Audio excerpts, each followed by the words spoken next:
All right, hello everyone, and welcome to our 10 p.m. talk, in Berlin time at least. The Bleeding Edge, Menstruation, Menses, and Female Horror, given by Dr. Erin Harrington. Let me introduce her.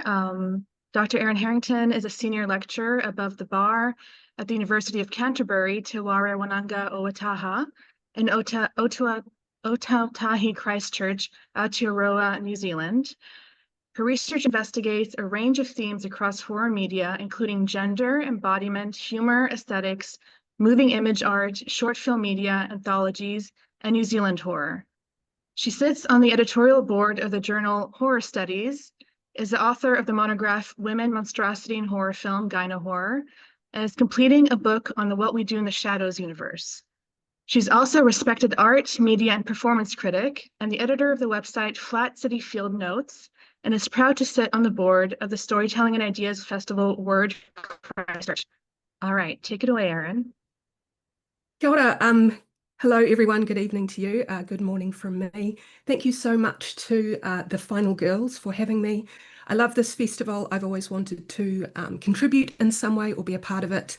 There is the tyranny of distance, and I'm really pleased that it worked out well this time too. So I'm coming to you from Ōtautahi Christchurch in Aotearoa, New Zealand. This land is Ngai Tuahuriri land. And the piece that I'm going to give you today draws very closely from an article, a chapter that I've written that will be coming out next year in a new Oxford University Press handbook looking at women in horror as well. And I guess like everything in this topic, in this field, there are broad content notes. You've all opted in, so I suspect that this is something you're interested in. And the pictures that I've found, there's going to be images of blood and in some cases things approximating or coming close to self-harm. If you don't like any of it, feel free to duck out for a little bit and then come back in. Hopefully, though, it should fill your cup at least by the end and bring you a little bit of joy, hopefully as much joy as it brings me. So I want to start here with a brand new horror comedy called The Cramps, a period piece with a big exclamation mark in there. In this film, there are a bunch of antagonists, but there is only one real monster. So Brooke H. Sellers' film pays homage to cult filmmaking. It combines the high-key lighting, obvious voice dubs, and bitchy gender-bending performances, as well as the vulgar humour of John Waters' early films, as well as dream sequences that are inspired by things like The Red Shoes and the very arch sensibility and soundtrack of Faster Pussycat Kill Kill. In this film, we have this beautiful, optimistic young woman called Agnes. She goes to work at a beauty salon as a shampoo girl, and she's welcomed into this really kooky and queer sisterhood of hair technicians. They are led by the bearded drag queen Laverne, played by Louisiana drag queen Martini Bear. Agnes clashes with her domineering mother and her perfectionist, judgmental sister Liberty, and the beauticians themselves face treachery from rival hairdressers. There's a competition. The biggest problem, though, is gurgling away deep inside her. She dreams that she is being torn apart. We get close-ups of her stomach that show kind of gloopy movement underneath the surface. She experiences debilitating cramps, strange vaginal discharge, and excessive menstrual bleeding, all of which is shown in graphic yet very comic detail. We have a male doctor, you can see him here, clearly not a good guy. He gives her a pelvic exam, he dismisses her pain, and then he is the first to fall victim to her inner monster. A bright red clot, glittery and tentacled, climbs out of her vagina, then envelops him in a streaky red-black membrane. Others come to succumb to the menstrual violence in scenes that seem to draw from 1950s creature features, the films of Frank Henenlotter, and the horror special effects boom of the early 1980s. Eventually, Agnes visits a sympathetic female doctor slash Satanist, and she gets a diagnosis, quote, "Your pussy is possessed, depressed, and she's lashing out." So with her brand new friend's help, she must defeat her inner monster. And this is eventually represented as this big, like, monstrous arm with a clawed hand that reaches out of her fickle bitch vagina. The film's credits close with the message, "Fuck endometriosis, period." Sellers' comic heartfelt film, I think, and this is what I want to talk to you about today, illustrates a really distinct shift in the way that menstruation appears in horror cinema. The defining images, of course, come to us from Brian De Palma's adaptation of Carrie, Stephen King's novel. They are then replicated in Kimberly Peirce's 2013 remake. So Carrie experiences menarche, or her first bleeding in the showers at school. She thinks she's bleeding to death. She is tormented by her classmates. And then later in the apocalyptic climax, bullies douse Carrie with pig's blood at the school prom. And she destroys the school and her classmates with her telekinetic powers. And of course, it is very satisfying. In this film, menstruation is linked to Carrie's power, but also her wounded vulnerability. It connects defilement, eroticism, embodied femaleness, and emergent monstrosity. However, in Sellers' film, the villain, is much more clear. It is endometriosis itself. This is a chronic, debilitating, and frequently underdiagnosed condition. It impacts about 1 in 10 people who are assigned female at birth. And of course, it is made so much worse by a careless patriarchal medical system that minimizes women's experiences and normalizes pain. The physical properties of menstrual fluid, its materiality, is humorous. There's this grotesque sense of exaggeration, but I don't think it's presented as inherently disgusting. It's more a symptom of a bigger problem. Similarly, women are not inherently monstrous. Instead, the film emphasizes this really beautiful supportive network of care, and it highlights how fraught relationships between mothers and sisters might also be shaped by intergenerational experiences of pain.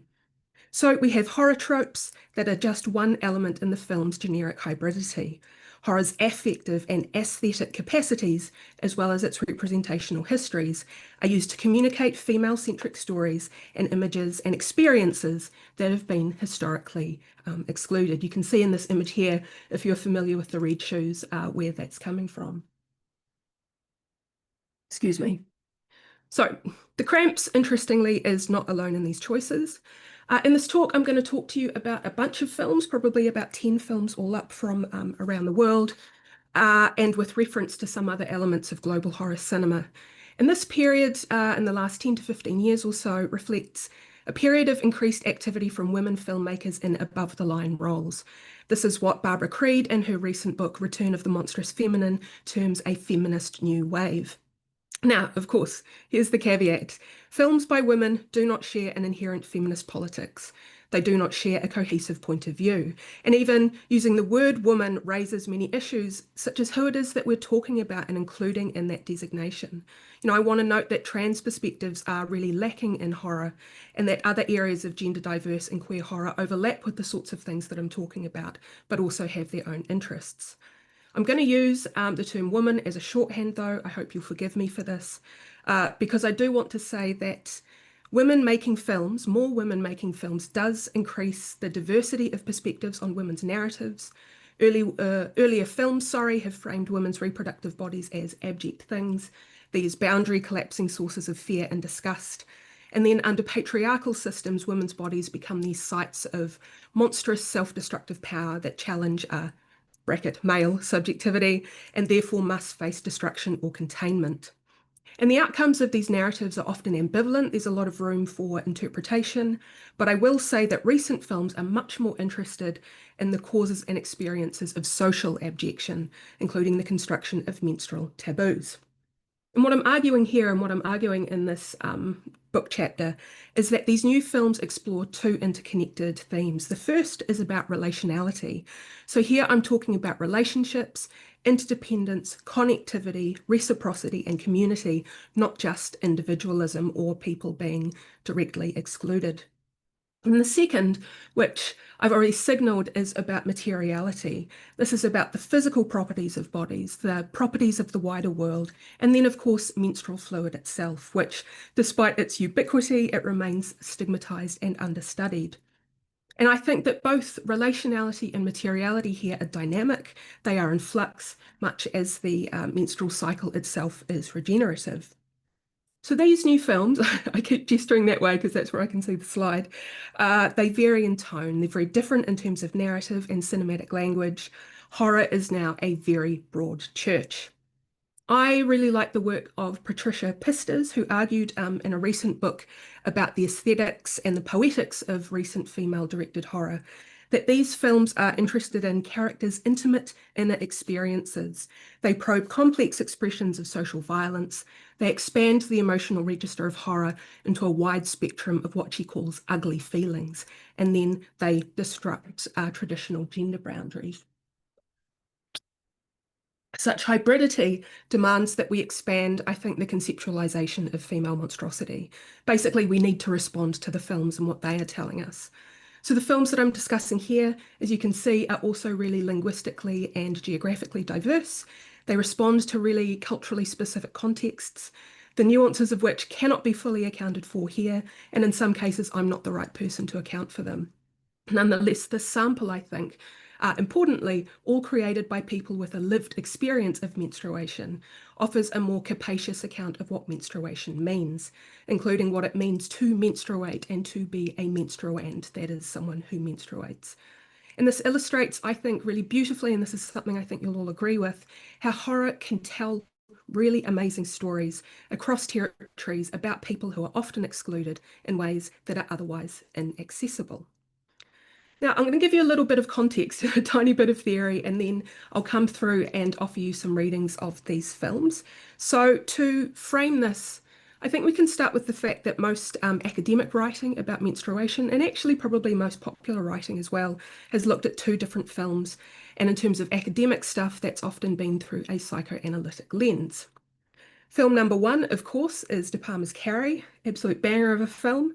It's one of a cluster of paranoid 1970s films from the United States that conflate menstruation and young women with the paranormal. And then these films sit within a wider conversation about American social anxieties. They might be family, religion, feminism, and the state, particularly in light of Cold War politics. So there is a lot of writing on Carrie. Some of you might have done some writing on Carrie, but perhaps most notably, Carrie is one of what Barbara Creed calls the faces of the monstrous feminine in her landmark book of the same name. I'm sure many of you here will be familiar with it. The first and better known half of the book, Creed specifically draws from the work of Yulia Kristeva there. She is a Bulgarian French psychoanalytic philosopher, particularly her work Powers of Horror. It's called an essay, but it's a book, so you really need to strap in if you're going to read it. Now, her work theorizes abjection, particularly in terms of revulsion and disgust, and I'm going to come back to her work in just a minute. So Creed outlines her argument is that when the feminine is presented as monstrous, it's usually through an association with female reproductive functions and matriarchal forms. She suggests that this is a reflection of male concerns or patriarchal concerns, really, fears about, and this is where the psychoanalytic stuff comes in, about female sexual difference and castration. So women aren't inherently monstrous, but are thought of as such under patriarchal ideology. When she's talking about Carrie, she is looking at the figure of the witch. She writes about Carrie's telekinetic powers and the film's emphasis upon blood, and that is menstrual blood, of course, but also human blood and pig blood. And she looks at this with regards to the historic conflation of femininity with evil, with particular relationship to Carrie's religious fanatic mother. That's film number one. Film number two is Gender Snaps, and I love this poster. It feels peak 2000, late 90s, early 2000s era kind of goth femme chic. This is directed by John Fawcett and written by Karen Walton from a story that they developed together. And this film and its two sequels connect lycanthropy and menstruation in a really fun and interesting and novel way. And they use this to explore adolescence, girlhood, and also discourses of femininity. Basically, what does it mean to be a woman or to be feminine, and what are some of the social expectations and contradictions around that? How is meaning made about femininity? There's also a lot of really great writing about how these films have become feminist cult favourites, and also about their very specific Canadianness. So we have two really good films, both interested in agency, both interested in victimhood, as well as, I don't know, I watch these films and I get a sense of melancholy too. Aviva Brifel, in a really well-known essay on masochism and monstrosity in horror, and again, this is through a psychoanalytic lens, she suggests that audiences identify with female or female-coded monsters in a different way than they do than male-coded monsters. And she kind of lays out this argument about sadism and masochism and all of these other things. But menstruation is a really important part of this. She posits that in these films, menstruation for the characters, for the story, triggers this form of pain that actually far exceeds the bodily and emotional effects usually formed by the standard menstrual cycle. This initiates, she says, cycles of violence and monstrosity in these films. And she suggests that there is something kind of intimate woundedness that means that we have a much more intimate relationship with these characters. I really like her work by tilt very far away from a psychoanalytic paradigm. This is a paradigm, a way of thinking that has really dominated at least the early history of horror studies, and certainly the way that female monstrosity, women in horror, and menstruation has been theorized. Hand on heart, I've rarely been, rarely as in not very often, convinced by many of the underpinnings of this theory. Some of it is really interesting. The moment we get into penis envy and castration anxiety and various other things, I need to tap out. It kind of makes me itchy. I've never been very convinced by it, particularly, like I say, when you get into the nitty-gritty. So what I'm offering here instead is a way of thinking about affinity, a way of thinking about expansion, about relationality and materiality, and also the discursive construction of social meaning. So I'm talking about how all of these different ideas and discourses and way of talking and expressing things all come together to create these complex knots of meaning. Now I've called this theory corner, and this is about 5 minutes where I want to talk about part of the reason why I'm doing this. If this is the sort of thing that you find dry and boring, you are very welcome to mute for a couple of minutes, and you'll see when I'm coming back to that as well. So I'm taking this approach from an academic perspective for a couple of reasons, not just that it makes me itchy. One is to do with ideas and the way the maternal is framed in psychoanalysis, and the other is actually just, like I say, that really noticeable change in the films themselves. So there is a lot of debate about how abjection as a concept is framed and used, and I think this is really useful in discussions about horror, given how much the concept is used in our field, how important this concept is used in this form of storytelling, perhaps. So abjection itself is a state of being cast off or pushed away.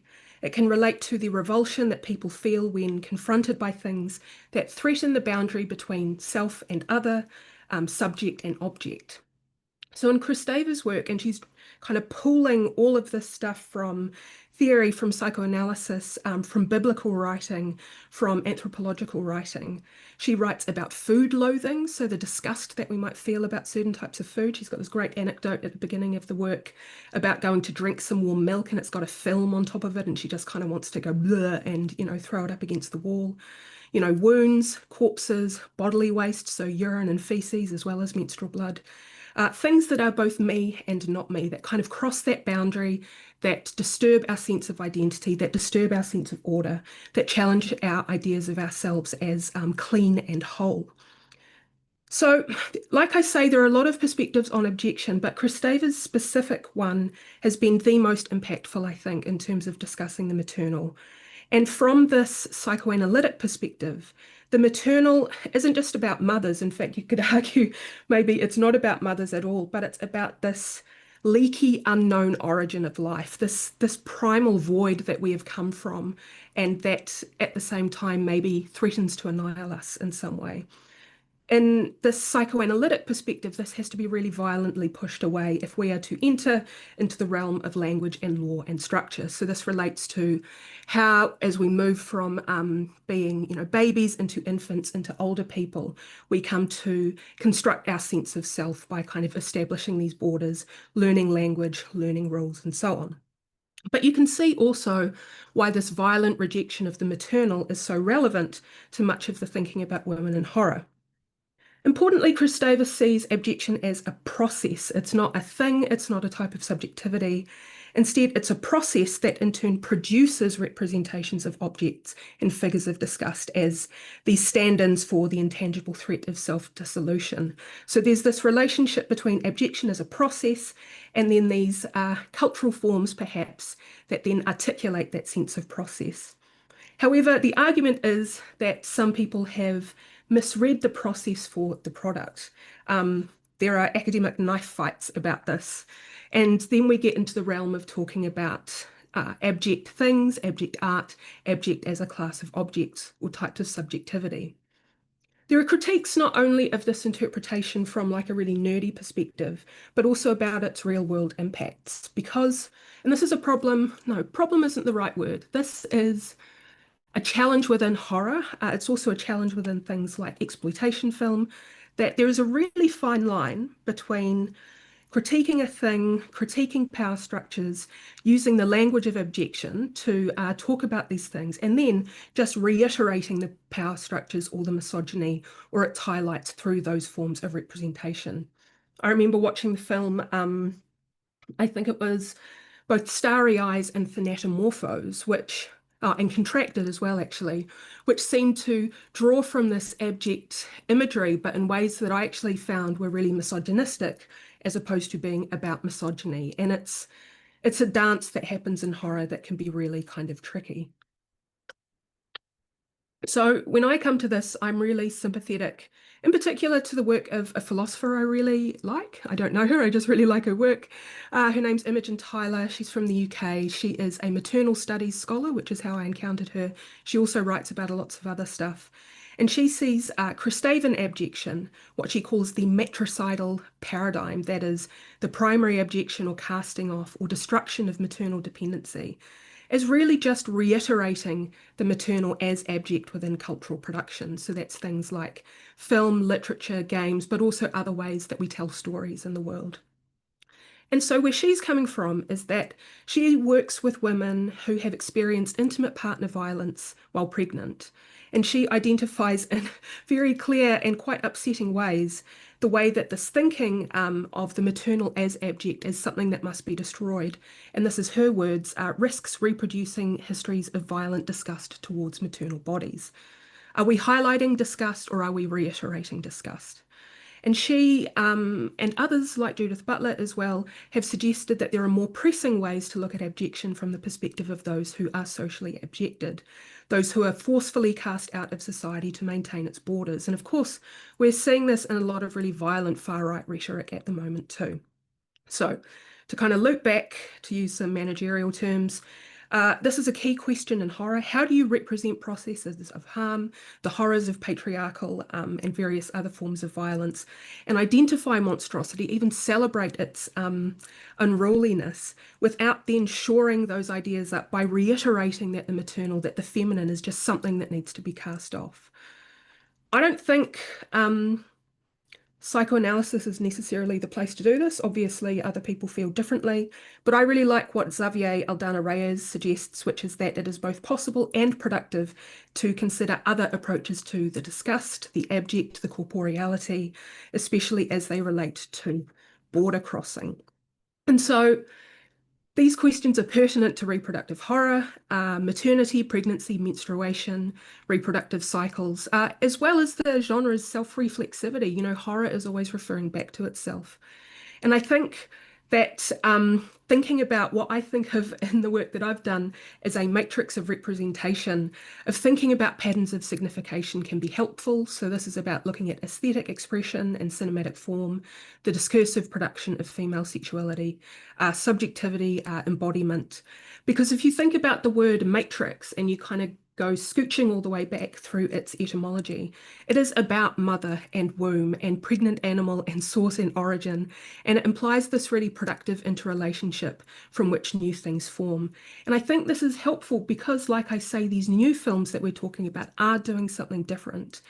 I argued when I was writing that book, because I was looking at these older films, that these narratives suggest and critique the idea, but suggest that female embodiment is failure and entrapment, and that they express this through really complex means that evoke dread, that explore corporeal fragmentation, the pulling apart of the female body, and sometimes even through female erasure, through the ways bodies might be excluded or cropped out in terms of the way the image is framed. However, then we get to more recent female-led menstrual horrors, which I think are arguably more multivalent. That's a slightly academic word, but something that can do lots of things all at once. And I think some of these films, this is not one of these films, but some of these films are really curious about relationality and so on.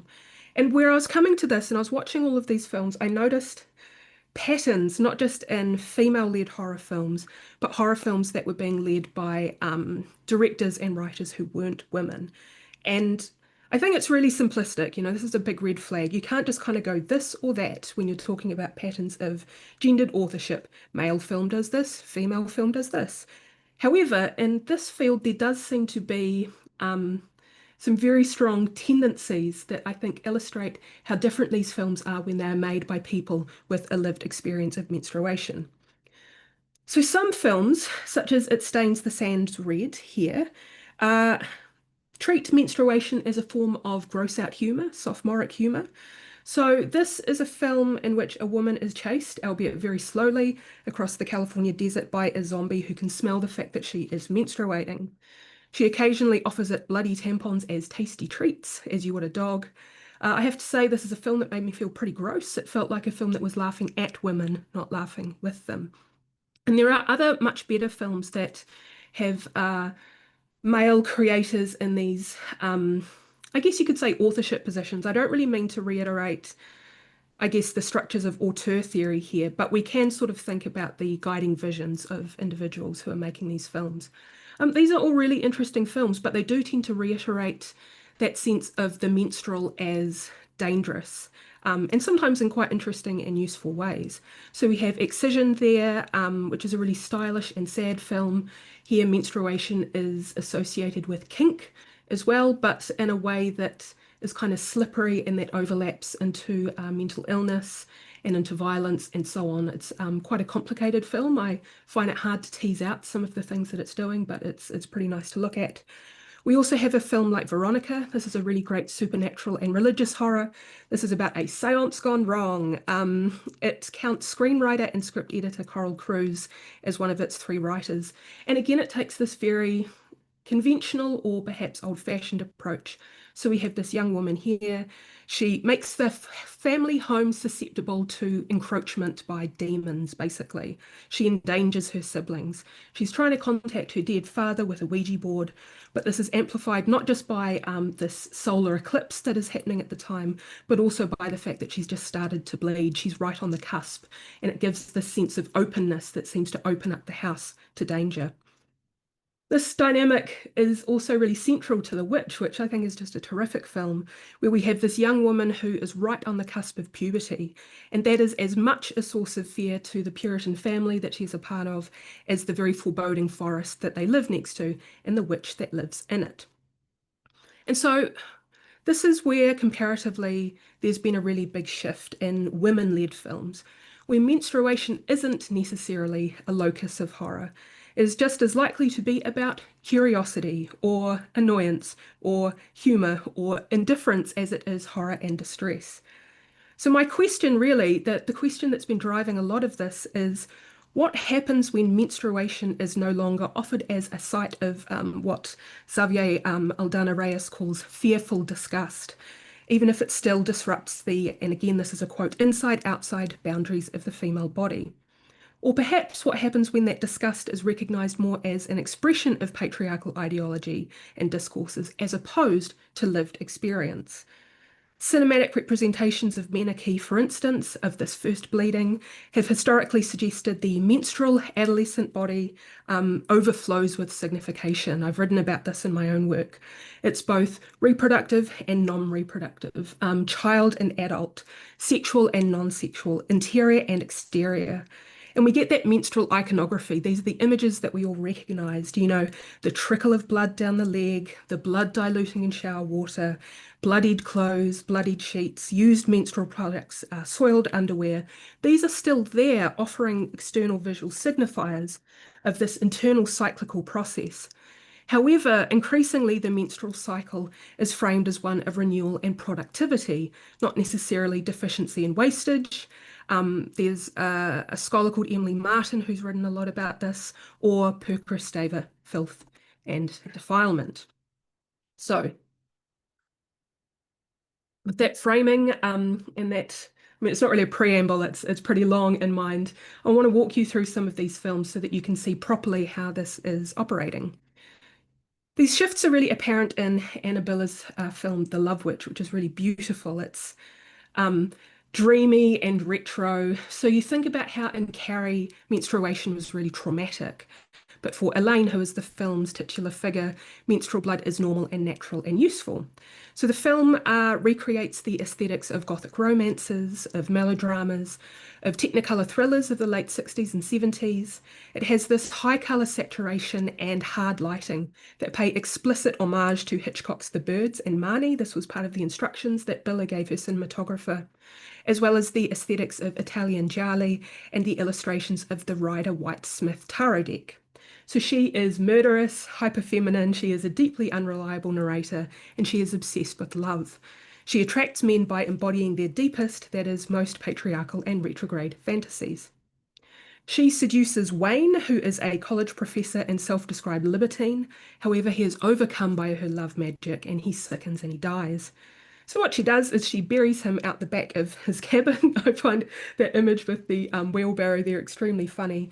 And she marks the grave with a witch bottle. This contains her urine, some sprigs of rosemary, some like pointy metal nail things, and her bloody tampon. This will help her be with Wayne forever. As she's preparing the bottle, we hear her speak in voiceover narration. Tampons aren't gross. Women bleed, and that's a beautiful thing. Do you know that most men have never seen a used tampon? And this then goes on to set up one of the film's best deadpan jokes, I think. So while investigating Wayne's disappearance, we have these two male police officers discover the bottle. One of them holds it up and says, "What the hell is this?" We get this close-up that you can see here, in which the tampon is obviously prominent, and the other officer replies blankly, "I don't know." The film's sexual politics are complex and often really contradictory. I found it really hard to tease out some of the politics of this film, but its treatment of menstruation is really novel. And so here, menstrual fluid is not inherently a source of horror, but instead has use value as a form of syncretic magic that celebrates willpower, agency, and extending one's body into the world. So these contemporary female-led horrors are more likely to frame menstruation um, in the way that it unsettles boundaries. You know, of course, we're all porous human beings. We kind of excrete into all sorts of things. But instead, it looks towards hybrid identity, an expansion of capacity and potentiality, the way that we might connect. Unstable sense of subjectivity. It's not necessarily a threat that is there to be resolved through this process of protection and exclusion, which is what we kind of get in that abject process, in which we also see a lot in things like body horror. But these films instead, as I'll show you, talk about female friends and sisters and mothers, uh, especially actually, I think, when those relationships are fractious, as we see in The Cramps with the mother-daughter relationship. And these films involve blossoming relationships with the non-human world, with fantastical or supernatural creatures, the environment. And so all of these liminal cinematic spaces, they challenge the boundaries of the mundane. They suggest that these seemingly secure places like the family home are porous and open to new forms of intervention, and they are not tortured sites of vulnerability. So we can situate this in this wider history of representation, I think, because I think these new impulses, they don't collapse meaning into this really derogatory conflation of female with nature, with animal, that has been really common in the history of Western binary thought, be it in the ads for intimate odor spray or in films such as David Cronenberg's The Brood, which I think is a terrific film, but which is very much about these dynamics. Nor are these films interested in glib female solidarity. Their dynamics are much more nuanced. Instead, they unsteady the presumed cultural centrality of the ideal subject, that is, male, adult, able-bodied, indivisible, so on and so on and so on. Instead, I think menstrual horrors, these new menstrual horrors, gesture to the failures and limitations of this patriarchal subjectivity. Instead, they look to connect more widely. So, who or what is the real horror here? I think these films start to ask. What are the relationships at play, and what can the varied aesthetic registers of horror, this beloved genre, start to do to express that? In Run, Sweetheart, Run, menstruation is simultaneously prosaic and powerful. This film is a stylish and satirical horror comedy directed by Shana Fest. I think it's Fest and not Festy, but please tell me if I'm wrong, from a screenplay that she co-wrote with Keith Joseph Adkins and Kelly Terrell. So Sherry, who you can see there, she is a black single mother. She works at a majority white law firm, and she's studying to be a lawyer. Her white boss asks her to entertain Ethan, old Euron Greyjoy there, and a very important client over a dinner that feels increasingly like a date. So obviously this is a super unprofessional request, but it's one that she feels really pressured to accept to maintain her place in the film as a junior associate, as a student, as a black woman, and all of these other kind of dynamics. He initially is extremely charming. They go out and have this wonderful night. However, then he assaults her at his home. He tells her, sorry, that she can live if she is able to evade him until dawn. We learn that she is sport and he is this supernatural character with this ability to sniff her out. The film soon departs, though, from this very conventional woman in peril narrative, and it becomes much more tonally playful and in the way that the film itself constructed and what the camera will and won't show us. There are times where he kind of pushes literally the camera away so that we, the viewer, can't see what he is doing. What she does, though, is she races through Los Angeles in this series of madcap misadventures that remind me so much of the film After Hours. And so here she encounters eventually the secret organization of female martial artists, all housed in a Chinese spa and led by the enigmatic First Lady. We learn that Ethan, as he is here, is a fallen angel. He is regularly tithed to women by powerful men who want his favor, such as Sherry's boss.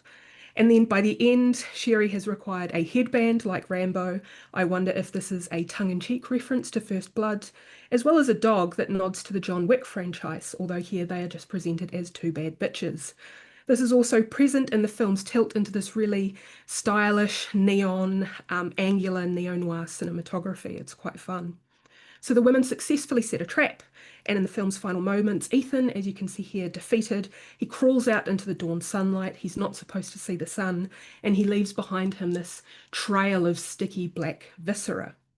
I really like this image because this trail, this smear, underscores the fact that the film has a absolute preoccupation with menstrual fluid. So very early on, Sherry begins to menstruate in the shower. This image of blood pooling in water always reminds me of the film Psycho, which has all of those resonances as well. Another problem in this moment is that her toddler has very cheerily picked up her supply of tampons and has dumped them in the bowl of the toilet, so she is left without any products to help her. Later on, in Ethan's pristine home, she notices a drop of blood on the floor. This is like an echo of previous violence. It is a warning, obviously, that something is wrong, which the viewer knows very much as well, but it's also a signifier of her leaky body. She is trying to maintain this veneer of feminine professionalism, however, she's gone and bled through her underwear. Later on, a sex worker who has known some of Ethan's other victims, she warns Sherry that she is a marked woman. Judy, who is the wife of Sherry's deceitful lawyer boss, tells her, "Your blood has a very powerful scent. Keep clean as best you can and you might just survive the night." And so far, this fits that kind of dominant script that menstrual traces are a failure to discipline the unruly body. The film, sorry, leans initially on the trope that menstruation is dirty and animal, easily sensed here by a predator. But this is soon subverted in a really funny way. So menstrual realities instead become a source of black comedy. Sherry keeps trying to run away, but her attempts to flee keep being disrupted in honestly deeply relatable attempts to find menstrual products. She also starts resorting to some pretty funny approaches to get him off her literal scent. She sprays herself down with air freshener and then at one point climbs up onto an overpass, takes her used tampon and chucks it onto the back of a truck so that Ethan goes racing off after the truck instead of her. Ultimately, the First Lady, who you can see up the top there, helps her use her menses to her advantage. Sherry is protected from Ethan at the spa, where activated charcoal and red lights are eradicating bacteria and smell. It's not presented as disgusting, just as something useful. Meanwhile, the First Lady's people are diluting Sherry's blood into water, and this is going to be drained into pipes across the city. She says, he's going to smell you on every street corner. So here it's like Sherry is the city. Her blood is running through the veins of Los Angeles. It's like the city itself menstruates. Here, menstrual fluid is vital, it is material, it is everywhere. It is a source of power and protection. It is a weapon against patriarchal rule. And what I think is important in this film, and it's kind of like I call it madcap adventures, it's episodic narrative, is that over the course of the evening, this success isn't just about her. It's about the fact that all of these women, some of whom are strangers, some of whom Sherry has known for a very long time, some of whom she likes, some of whom she has deep I guess, conflict with, they all work together. And so she is a target on her own, but Ethan is myopic and patriarchal. He has not accounted for this really wide female network that works to protect Sherry and thus itself, even when the individual relationships between women are strained. Menstruation here is not a wound on its own, but instead is like patriarchal violence, a shared experience. Earlier examples of menstrual horror, like Carrie and Ginger Snaps, emphasize menarche's importance, that is, first bleeding's importance, in these kind of transformational comings of age. More recent works, I think, map how the social, and here I'm thinking about discourses of menstruation and femininity, the dynamics of female relationships, and the emotional and psychological experiences of adolescence and girlhood are all important, that is, constitutive elements of embodiment and subjective experience. All of these are situated in some of these films within these wider networks of what I'm calling more than human affinity, that is, about the land, the environment, non-human animals, and so on. We see this in this really beautiful film called The Other Lamb from Małgorzata Rzymowska's. It's a horror drama that she made from a script from Australian screenwriter Catherine S. McMullen. It was filmed in Ireland, but its setting is, I know it's hard to tell where it is in terms of time and space, and that's really kind of interesting and provocative as well. So we have Sella. She was born into a remote polygamist cult. Now she is a young woman and she's really looking forward to getting her period for the first time, because that means her role in that female community is going to shift from being a sister and into a wife. And this will tilt the attention of the cult's messianic leader, Shepherd, who you can see there, towards her. Of course, she's really naive. She doesn't understand yet that that is not necessarily a desirable thing. In this community, wives wear red robes to signal their fertility, but menstruation itself is framed as impure and unclean. So menstruating wives must live outside the community while they bleed, basically in this horrible, dirty shack, marrying corporeal or bodily and social abjection.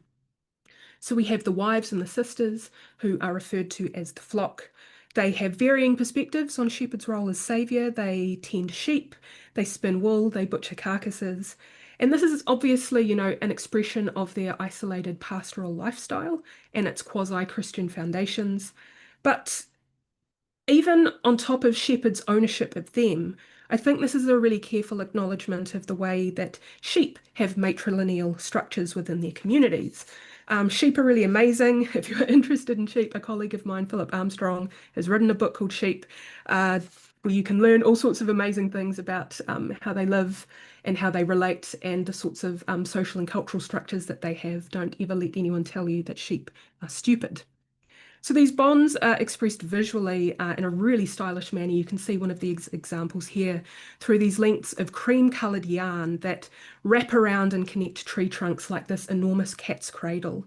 And so this is an ambivalent image. This is something that gives us lots of information. It marks the perimeter of their camp, and it expresses through material means both their entrapment but also their connection to one another.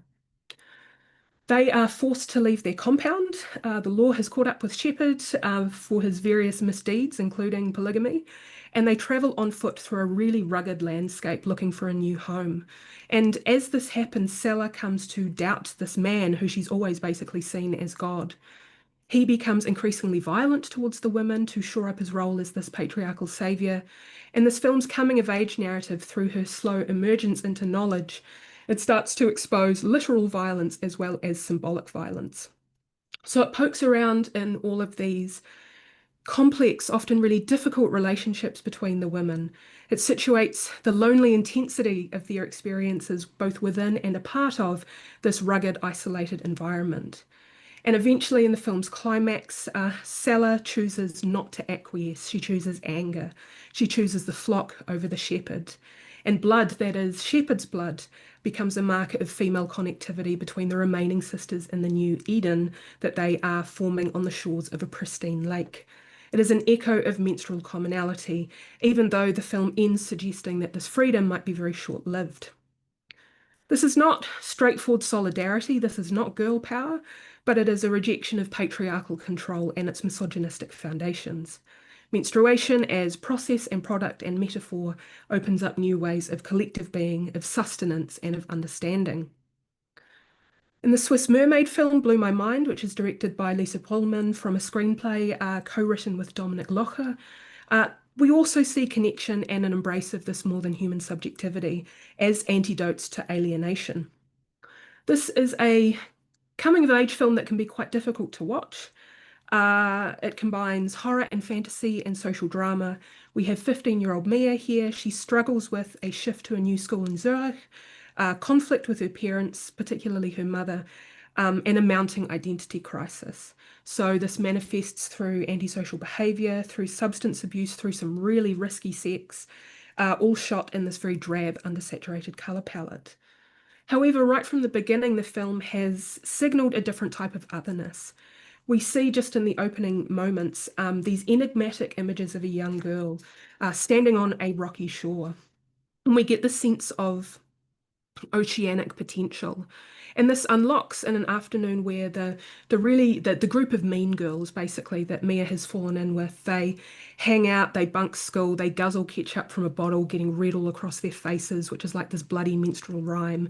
They watch hardcore pornography and they experience with, hyperventilation and choking games that combine violence and tenderness.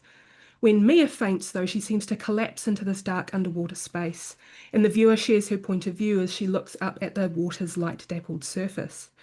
Back at home, she craves her mother's goldfish, and a few days later, after this really sexually charged moment with the girl group's leader, Gianna, she experiences her first menstrual bleeding.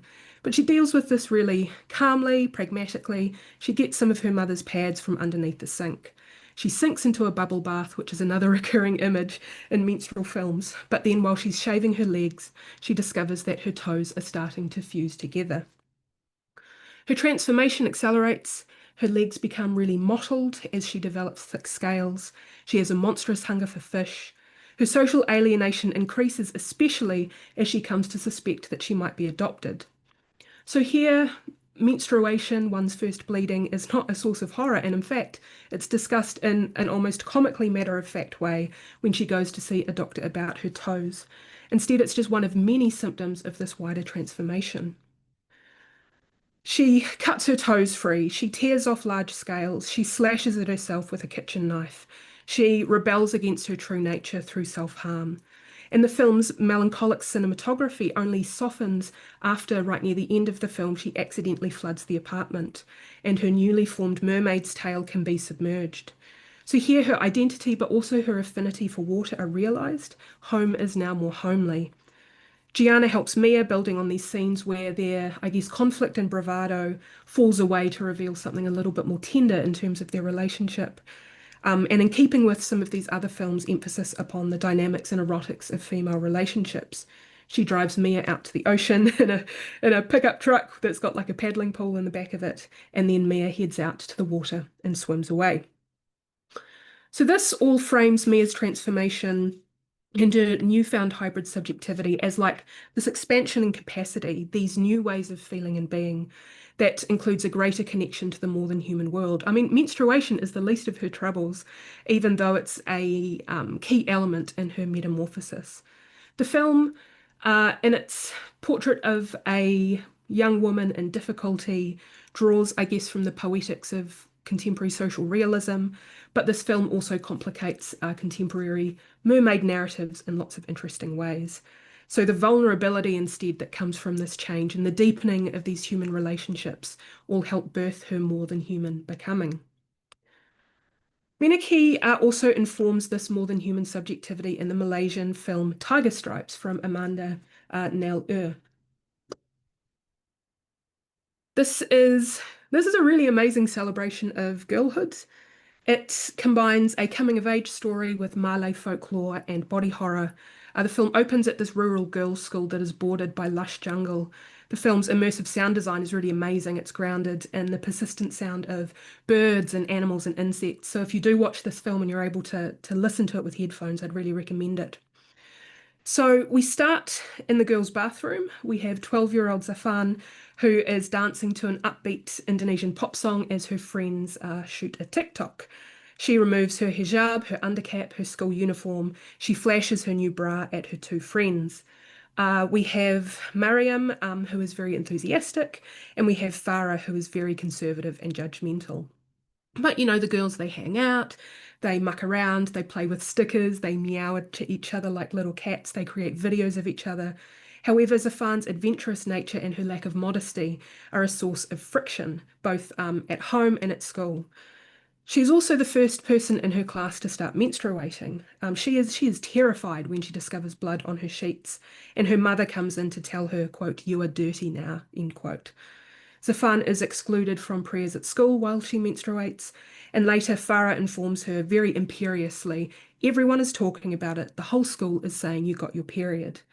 I think these scenes establish really clearly the film's interest in, I guess, social dynamics of freedom and repression. And this includes ways that girls and women might police one another, how social media acts as a form of discipline, and how menstruation itself is framed as unclean. So we hear a story from Mariam about demons that are attracted to blood. Here, menstruation is everybody's business, and women's bodies are a public concern. However, again, this triggers a sensitivity to the more than human world. She begins to transform into a human-tiger hybrid, inspired by two hantu or spirit figures from Malay folklore, the hantu balian or a evil tiger spirit, and the pontianak, an angry female spirit associated with childbirth. So she heads out into the jungle and sees a spirit woman with shining pink eyes watching her from a tree. She has cramps, she develops skin problems, she grows whiskers, she accidentally urinates in class, she loses her hair, and she experiences cravings for live animals and frogs. She loses her fingernails before growing claws in a scene that feels like a direct riff on David Cronenberg's The Fly. She leaps up a tree like an animal. And she tries to hide these changes with gloves, long sleeves, and a headscarf. Now, her transformation initially seems like it is a response to shame. It is sometimes unclear whether these more than human changes are real or a subjective expression of her hurt, really, her rage and her self-loathing. And sensing weakness, her classmates respond very cruelly, and I identified with this having gone to an all-girls school as well. Farah describes Zafan as smelling like something dead. Zafan is attacked in the bathroom while girls film the assault on their phones. Her perceived defilement then triggers this social contagion. There's this mass hysteria event amongst her classmates, and the school brings in this priest who is a social media loving charlatan exorcist. However, her feral becoming, her isolation, these become sources of power and freedom. She is unbowed by a violent public exorcism. Again, it's presented on phones, it's filmed on phones, and she escapes a beating that nods to the bruised tiger stripes of the film's title, which again are important to these Hantu stories. And instead, in this moment of quite absurd humour, she beheads the priest and walks very proudly out of the village, her eyes glowing, and she's chased meekly by the townspeople. A couple of weeks later, Mariam is experiencing the same changes, and she sneaks out to find Tiger Zafan perched up a tree, and they chase one another. It's delightful. It's this complex girlhood dynamic of love, jealousy, and fear, even though Farah keeps trying to pursue them through the jungle and is left behind. And it ends with this beautiful moment, this joyful moment. Mariam again records Zafan as she dances, now next to a waterfall, her hair long and wet, her tiger stripes visible. Her transformation is empowering. It offers refuge to others. And as with Mia's escape to the ocean, this new existence is a part of the jungle, not one of exclusion, I think, but of expansion and freedom. And the film received international acclaim, but the version screened in Malaysia itself was censored. The director publicly and very bravely denounced these cuts. That included Safan cleaning a bloody menstrual pad. This image was deemed too private. The girls playing with Safan's bra, the exuberant waterfall dance, which is basically the film's thesis statement, its argument. And in a statement, she said that what was cut off was, and I'm quoting her here, the very joy of being a young girl in Malaysia, a young girl who was maybe different from the rest, misunderstood, or had the urge to express herself differently from others, a young girl who is innocent and curious about the world around her and fights for her existence in this world. So I think this conservative domestic response underscores that radical potential of the genre as well. Instead, we have these forging of new relationships and ways of being that can evade cultural restriction in their own way. So these are not the only female-led horror films to embrace these kind of impulses. We have the French coming-of-age film Raw. It doesn't feature menstruation specifically, but it is imbued with this sense of menstrual excess, and it's bookended by menstrual iconography. So early on, we have this group of veterinary students who are doused in blood in a hazing ritual. This directly represents or nods back to Carrie. But also near the end, we have the protagonist Justine taking her sister Alexis into the shower and cleaning her up after Alexis has eaten away at the leg of Justine's male roommate. So we get these blood clots, little kind of sticky bits that start to wash from the two women. They mix and they dilute in the shower floor. This is one of menstrual horror's most common visual tropes. And again, this is highlighting the film's emphasis upon violence and tenderness. We see this too in the Finnish fantasy horror Hatching. Again, it's grounded in family horror, but here the dread of puberty and the comedy of menstrual ignorance. So we have this triangular relationship between this fragile 12-year-old gymnast Tina, Tina's perfectionist mother, who's a lifestyle vlogger, and Ali, who is this grotesque human-bird hybrid that Tina has hatched from an egg in the woods. She's trying to mother it as it hides in her bedroom. Mother's attempts to construct this artificially clean lifestyle, this picture-perfect family, they keep being upended by Tina's human imperfections, her supernatural connection with this sticky creature, and of course the fact that Tina is about to hit puberty, which will throw everything up in the air. This is a very tongue-in-cheek film, and one of the funniest moments, I think, is that Tina's father comes into her bedroom to tell her off for basically having been mean to her brother. Her brother is an absolute little shit and obviously deserves to be mean to as well. But he sees this smear of blood on Tina's sheets. In reality, it's actually blood from the neighbor's dog. Ali, the bird hybrid, had beheaded it and brought it to Tina as a gift. Father had been in the middle of this I know, telling her off. And then he sees this blood and he stops and he starts awkwardly backing out of the room, going, oh, yes, I see, I see, I see. And this first joke is kind of the idea that the commencement of menstruation sufficiently explains her erratic behavior, the absolute stench in the room, the bloody chaos that is upending the household. And the second is that Tina's bleeding, like her conflict with her mother, is mysterious woman's business. So collectively, these films move away from early narratives about victimhood, masochism, and destruction. Um, they have all these great connections, but there are still these blind spots, I think. These include, like I say, trans and non-binary experiences of menstruation, but also the menstrual experiences of older women. I'm thinking about this too as I kind of cross the threshold into perimenopause. Many women encounter their own menstrual horror as they come into this new era of their life. So I want to finish by looking towards maybe some of the future of menstrual horror, because horror is constantly in flux. How might menstrual narratives keep shifting from Carrie's emphasis upon monstrosity towards this more abstract affective aesthetic? And this film Perpetrator, which was written and directed by Jennifer Reeder, signals one potential approach. It uses blood in literal and figurative ways to explore this capacious female relationality. So as her 18th birthday approaches, we have this lonely teenager called Johnny. She is sent to live with her estranged aunt Hildy, played by Alicia Silverstone. And on the first day at her new school, she stands in the bathroom alone and these big, thick globs of menstrual blood hemorrhage through her fishnets and onto the white bathroom mat. We get this flickering montage that is about this profound change that she is undergoing. Aunt Hildy makes an elaborate cake for Johnny's birthday and pokes her finger through the white icing and it bleeds through as if she is fingering someone's vagina mid-menstruation. And this cake triggers this metamorphosis, and we see this through abstract fractured images, some through a compound eye, some from somebody else's perspective, and some through this dreamy, viscous world of red fluid. This is the beginning of what Aunt Hildy calls the forevering, a profound spectral empathy that works like possession in reverse. As she says, we are women feeling all the feelings. And Johnny uses this radical power to help find the victims of a serial killer who just so happens to be the school's principal, who is harvesting young women's body parts in a plastic surgery chop shop. So the film ends with Johnny, Hildy, and Johnny's black mother, who had been hiding queerly like a shapeshifter in the form of her white father, offering cake to a wide group of Johnny's female classmates. This community, this communion will bring them into the sorority of the forevering, where they can protect themselves in more effective ways than their school-mandated self-defense lessons. It will expand their supernatural capacities and weaponize radical connectivity.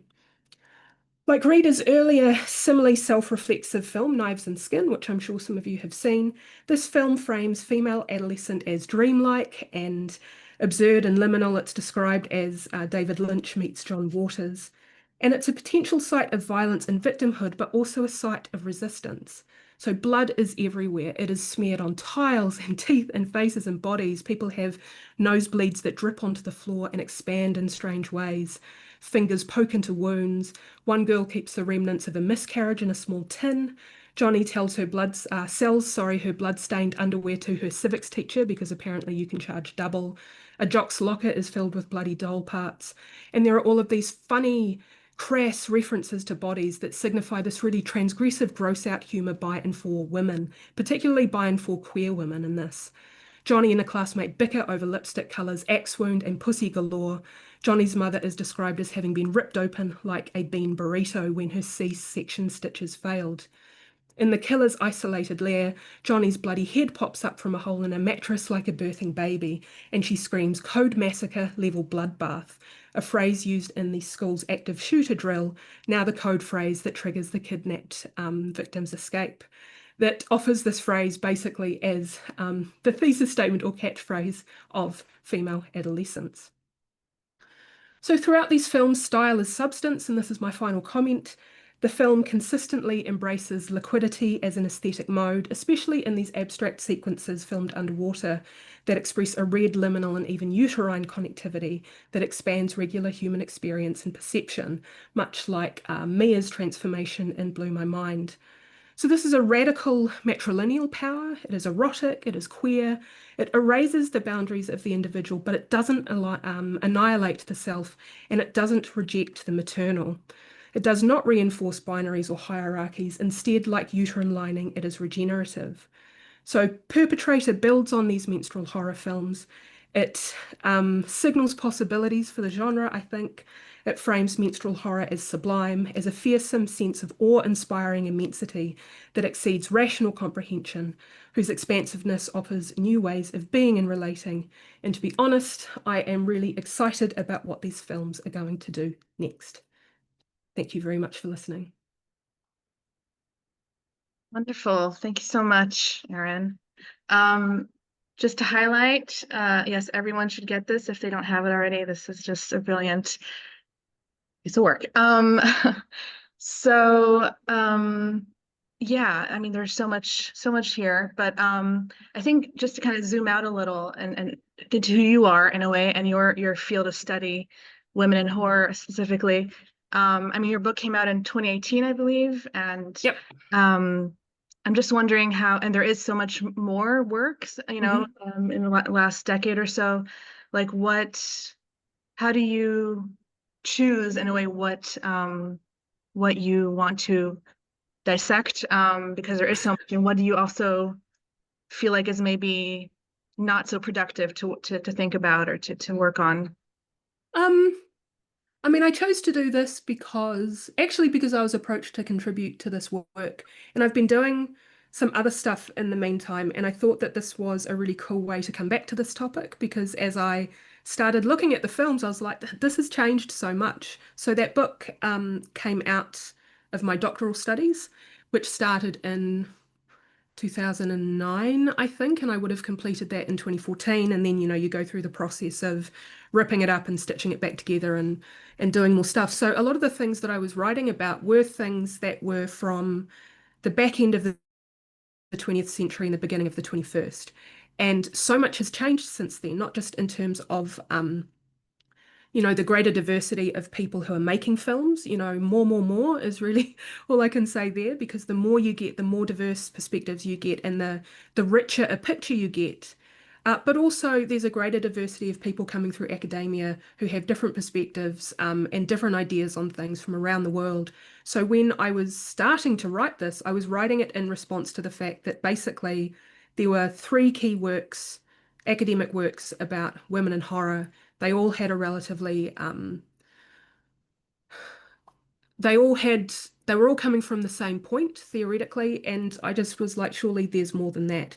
And there are lots of people who are going, surely there is more than that, be they creators or academics. So I think it's up to people really to respond to what it is that they're seeing out there in terms of media production. So for instance, there's heaps of really amazing work in this field happening in the sphere of game studies as people are thinking about representations of monstrous femininity, particularly given that in games often you are performing as, or you share the subjectivity of characters as well. There's this huge shift in popular fiction in the last 15 years too, of authors who are drawing from pop cultural tropes from films, including, there's so many books about final girls that are taking and ripping up and rewriting those things. So I think for scholars, it's responding to what is out there, and for makers, obviously, responding to that sense of creativity and going, what's the gap? What's out there? What's the story that I can tell that hasn't been told by anybody else? So if there are any questions, now's the time. And yeah, I guess what do you find yourself drawn to these days? You said you're working on What We Do in the Shadows book, which is maybe not as Yeah. relevant. But, um, Well, it kind of overlaps in slightly different ways. So I've ended up doing a lot of work on New Zealand horror, and again, that wasn't intentional. It was just that people kept asking me what's happening in horror in New Zealand, and now I'm one of the people who's written the most about that. And it's kind of interesting in its own way, particularly in the way Indigenous perspectives come through and are kind of braided through, and New Zealand's history of like really splattery body horror. But I've also been writing about anthologies and horror comedy. The book that I'm writing about is actually on transnational genre hybridity, and it's really just using this as an example of saying what happens when genre tropes, in the case of New Zealand, have come to our place from Europe and the United States through these kind of big hegemonic structures. How do people take those tropes and remix them and then chuck them out into the world too? So I guess I'm responding to my own environment as well. But I have to say it was really nice being able to come back and think more deeply about this kind of topic, which also some of my students are writing about. So it's just all part of the soup, I think. yeah. Back to the book, or the sorry, not the book, the book. You kind of, in a way, tease a little bit at the end about, also talking about what happens post period in your post period life, like menopause, Mhm. perimenopause. Do you have maybe examples of films that delve into that, or what would you wish, in a way, as someone, Mhm. you know? Well, this is tricky because the macro problem here is that older women in general have, and I'm talking about film here, TV has become a bit different, particularly if you look at horror gothic television, if you look at things like American Horror Story and all that sort of stuff, but at least in film, middle-aged women are just invisible pretty much. Um, and middle-aged women and older women in general have just been treated as, like you've done your dash, you're now this kind of wizened old husk, go sit in the corner and don't make too much noise, which is why, things like hagsploitation films are so interesting because they're kind of weird in that they both fulfill those misogynistic tropes, but they also push back against them as well. Um, so I think looking for where people are able to tell stories is part of that too. So TV is interesting, particularly in this kind of post-peak TV era. Um, I don't know. I think some of these stories are playing out in slightly different ways, though. Like there's this amazing from 2020 Australian film called Relic, which I'm sure some of you have seen, which is about a daughter and her mother and her grandmother. And it's a film that is kind of about dementia, but it's also about intergenerational care. It's kind of a haunted house narrative in its own way. Um, I think that's an amazing film that is starting to talk about those relationships and body stuff in a way that is about that kind of locus of, again, very academic word, of meaning, and that isn't about this external view looking out and going, women are monstrous, women are gross, women are secondary. So these stories are coming through, but it's again, making films is desperately difficult, as everybody knows. Perhaps more is coming through in the short film space. I saw an amazing short film, which was like a trans pregnancy horror that again was riffing on kind of 1950s tropes the other day, called Nest, from some New Zealand creatives, that is able to do some of this stuff. There's, more freedom in many ways in the short film space. But as it comes to feature film, I don't know, maybe feature film isn't the place where these stories are happening. Probably not. Have you seen a short film called Entropia from Marina No, I Janetta? haven't. It's something we showed almost 10 years ago with an older woman who it has like a very funny tone. It has a very whimsical tone. And she's trying to make herself young again and doing all of these crazy tricks. And Mhm. one of them is that she goes to a public bathroom and takes the the waste bin of tampons, of used tampons, and starts to like drain them and drink the blood from these menstrual products. And then at some point she's trying to induce menstruation, and then she's excited when it works. Of course it doesn't. She's just like Mm, poking herself or something. She's just making herself bleed, which also hilarious. happens in The Piano Yeah. Teacher at some point. Anyway, unrelated, but Yeah. and then But she's this like is the thing, pulling short menstrual films, products. Yeah.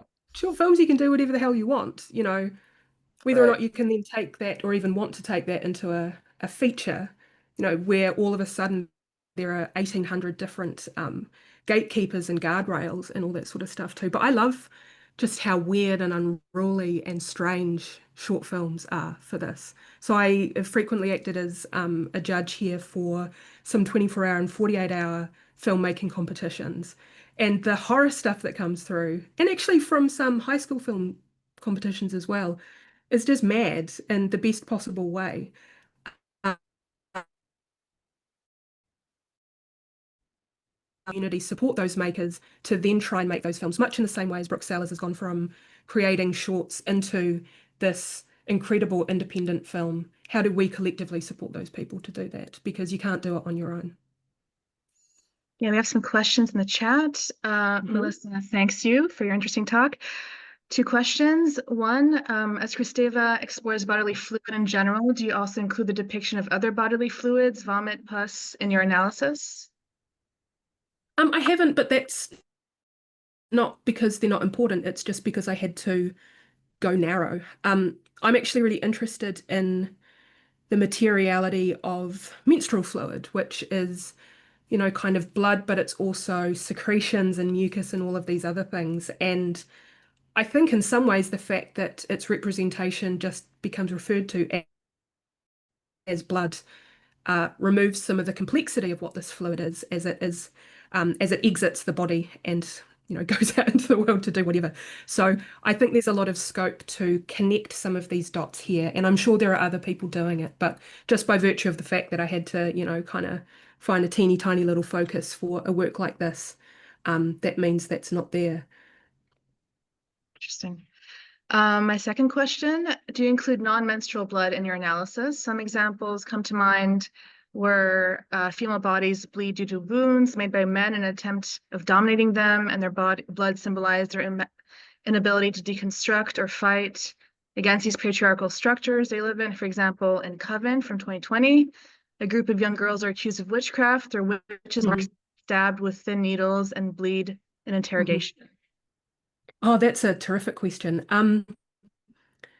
Yeah, I mean, we, I guess within the genre and its tropes, and then the way that we think about blood in terms of woundedness is really interesting because these all become almost like overlapping petals on a flower, where the image of blood, even though it might be from say, menstrual bleeding comes to connote or represent that type of woundedness, and that in turn informs other types of bleeding and woundedness and so on and so forth.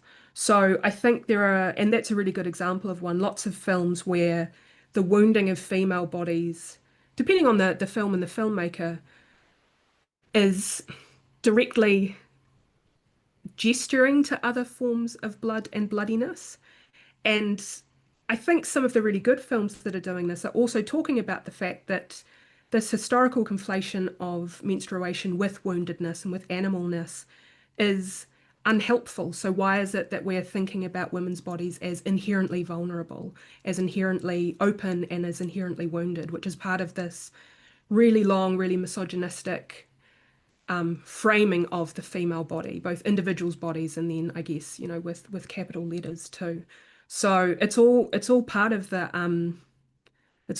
mix really. And images of blood, and for instance in Perpetrator you get images of blood just all the time like that as well, as kind of going, well, what is blood, what is flux, what are bodies, you know, where we walk around as sentient meat sacks basically, we are full of all of this stuff. How is it that this kind of comes through? I think perhaps one of the most obvious ways of looking back to that is some of that slasher type iconography. So you can think about, you know, I mean, Psycho isn't really a slasher, even if it might be a proto slasher. The way that that connects menstrual blood with wounding and those images in the shower, but then all of these phallic objects kind of making stabby things at female bodies and creating those connections, those semantic and whatever else connections too. So it's all there. I think it's just how do individual filmmakers and viewers, I guess, start to link up those representations into their own constellations of meaning, and how can those constellations then articulate something that maybe straightforward representations can't. Tasha says, thank you for writing about Blew My Mind. It's so overlooked. I'm wondering if you might say a bit more about Mia's alienation in the film and how her menstruation turned transformation seems to signal that she must remain an outsider to the life she has known up to this point.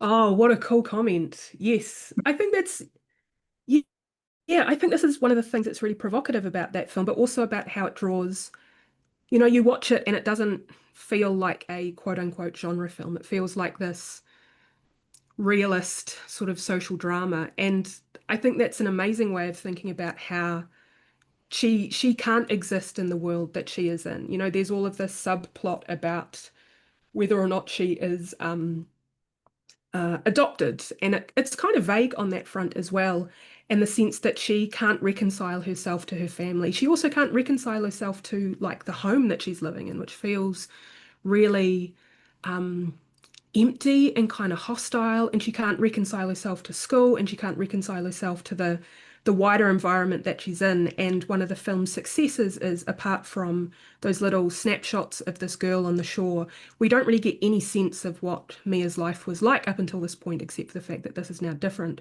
So I think the idea that she has to embrace that otherness to be whole is, you know, that's key to that film as well.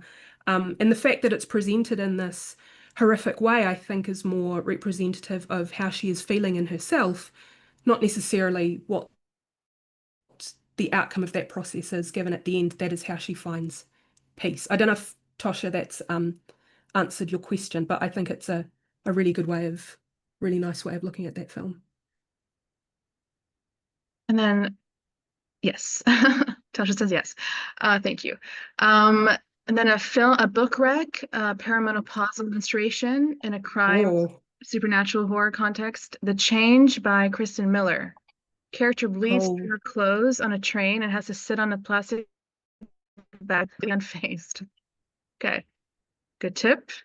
Thank you, amazing. Patsy. But again, you know, when we talk about feature film, these are things that can take 5, 10, 15 years to make. And then you have the responsiveness of short films, which of course can take a really long time too.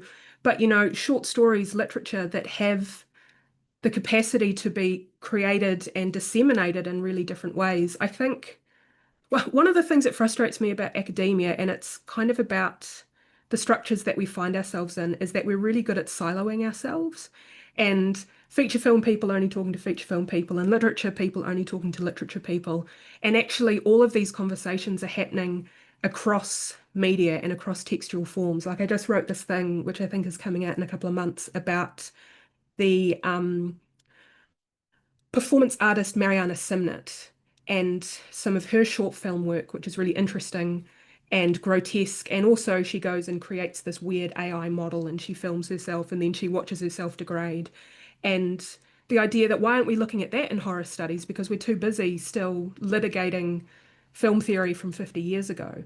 And so I think if we collectively again, and this is why I think events like this are really useful, are able to go, well, what else is out there that maybe is outside of my narrow little point of view because I've been forced into this little box by structures in terms of publication and teaching and various other things, then we can start to go, well, actually, here's the macro view of this, and maybe this is richer than expected. So thank you. I'm going to chase that up, and I'm sure my book group will be very excited about that as well. I was also just going to add, since we were talking about short films, that we have had so many brilliant shorts over the last 10 years that have heavily featured menstruation, directed by women and non-binary folks. So this is, Yeah. there's no shortage. and exploring it in really novel ways every time too. Yeah. I mean, I But think perhaps the question then is, why do we keep talking? For me, why do we keep talking about feature film? Why do we keep looking at that as the key form of cultural production when all of this other stuff is going on? A challenge for all of us on, I guess, my neck of the woods. Yeah, it's a very fair question because, of course, the people who have the resources to make feature films, it's not a even playing Not field, at all. as we all know. But we want to celebrate those that do make it past all of these infinite barriers to get these kinds of works made. But yeah, there's we always have an online edition of our festival as well in March, so you can catch some of these brilliant and that's why shorts too. festivals in general are so great, and that's why, I mean, the work that you do is amazing, and it connects to all of these other, I guess, communities of practice through festivals too. And yeah, that it's really exciting. Perhaps we should all chuck in feature film and maybe do something else. Thanks for the props on the festival, of course. I want to say I love this thesis of embracing liquidity and like the sublime of the matrilineal erotic submersion. And I was just like jotting down whatever words I could pick up from this like this gorgeous like ending statement, which I think it's about how this like bringing people together. It's regenerative. Exceeding rational comprehension, but still like having so much potential and power to it. And I think this is like this kind of submersion in horror is also part of why we're so drawn to it. I mean, like this mode of aesthetics and political exploration, it's like it does bring about a form of community, I think, and like the dissolve of these it has the potential to really work to dissolve power structures. Yeah, I hope so.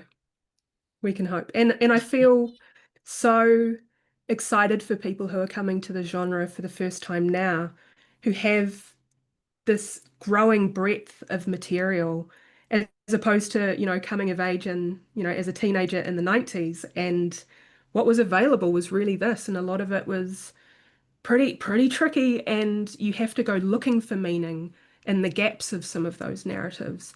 Whereas now there's just this proliferation of diverse viewpoints that offers you things instead of necessarily having to make you work really, really hard to find places in the text.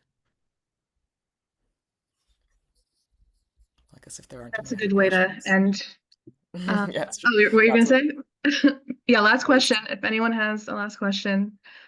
And if not, thank you so much, Erin. We've been trying to get you, for maybe since 2018, actually. So thank you for having me. It's so exciting. Yeah, thank you so much for the brilliant talk. Really enjoyed it. Exciting Oh to yeah, the other revisit thing is also. that if people want a film list, and if people Yes. are nerds and want to know more about some of the articles and theory that I've been pulling at, because of course when I'm doing this you can't see the giant growing list of footnotes, then I'm really happy to share that. Please. They can either get in touch with you or you can DM me on things like Twitter, or I didn't put my work email up, but I'm pretty easy to find. So You're also on Instagram, right? yep. Yes, yes. Yeah, actually, yeah, Instagram, not Twitter. No, I discarded Twitter violently. I objected Twitter some years ago. So Insta for Great. now. So thank everyone this was our day 1 of Brain Binge. Come back tomorrow at 4 p.m. CET for David Lynch's Evil Los Angeles talk, which we're really looking forward to, and a very packed day after that. So thank you again, Erin. Thank you everyone for staying, and good night. See you later. Thank you.